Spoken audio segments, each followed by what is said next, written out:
أعوذ بالله من الشيطان الرجيم. بسم الله الرحمن الرحيم. This is a very important discussion on the Merneptah Stele or steel, what you can, whatever you like, you may say, and this will be this may consist of some lectures or chapters. So this is the first lecture or chapter. The introduction. The stele was made in the regime or reign of Merneptah. Its inscriptions are not certain. It cannot be declared as pure historical truth.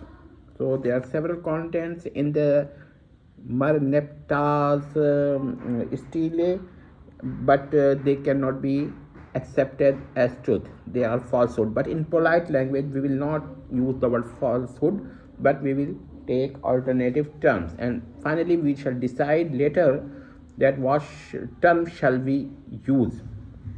So the first preliminary, our first chapter consists of several preliminaries.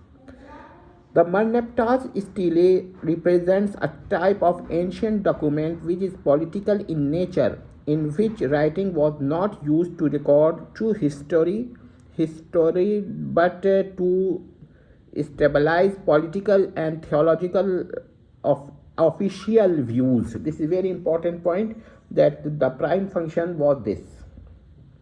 Second preliminary, Merneptah's stele should be considered not as a public historical record but as a ritual, political, religious record addressed to both humans and divine gods, pertaining to the terrestrial Kemetic god, the Pharaoh.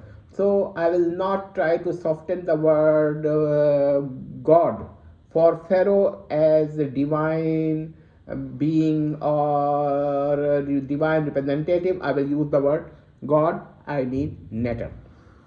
Third preliminary, it represented the ancient Kemetic official view in which the highest political office was due to the embodiment or incarnation of heavenly deity, somehow uniting the Pharaoh and a heavenly god, whatsoever he may be, as according to their beliefs.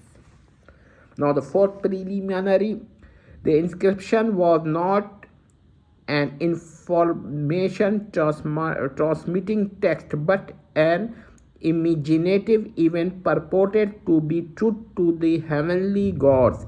The stele shall not just say Kemet was victorious, but it says the heavenly order has been confirmed as victorious. So this is a very important point. If you will understand these things, you will probe in the stele, and you will know what stele was for and why it was inscripted and what was its primary aim, ambitions, goals and purpose.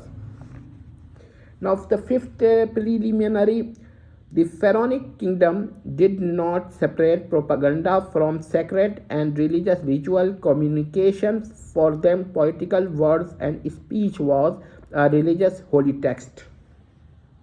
An inscription on the stone was legal, ritual, religious, political. No one was supposed to criticize it on the ground of its historicity or on the grounds of history. So no one was supposed that a man may come and say, look Pharaoh, you have written it and this is just a propaganda, it is not the history. It was not supposed at all.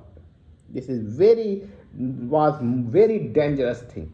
It was impossible practically in the time of Pharaoh. So Pharaoh was confident that no one is going to challenge the inscription. Sixth preliminary, even the gods in heavens were not supposed to verify the real history. Perhaps this was not to deceive the gods in heaven by a terrestrial god Pharaoh, but to align cosmic alleged reality and the so-called official reality of the film. So you may see that this is the problem, that this was an attempt to give a report to the heavenly gods of the Kemetic religion, as according to Pharaoh, from a terrestrial god. Okay. Now one may term it as ritual truth theory, RTT.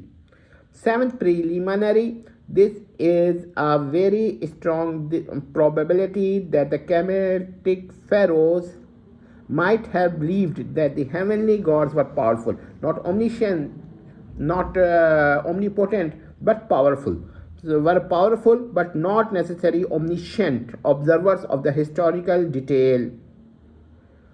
This stele functioned as ritual testimony from terrestrial god to the heavenly gods, or in some polite or modified way to say, from earthly divine authority to heavenly divine authorities.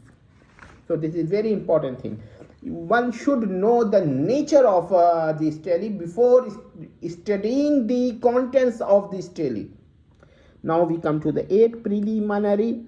The stele was not a public propaganda in modern sense. It was a ritual declaration of cosmic legal report, not a historical report. It was not supposed to be criticized by public. It was not for public, though public may see it as a religious text without any critical remarks, without any critical comments. Now we shall continue the next to discuss the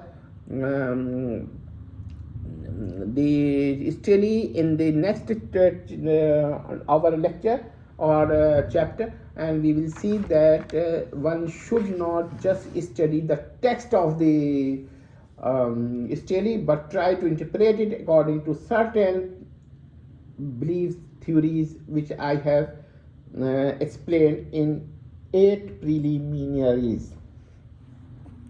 Hope that this will help many people. Wassalam Tammat.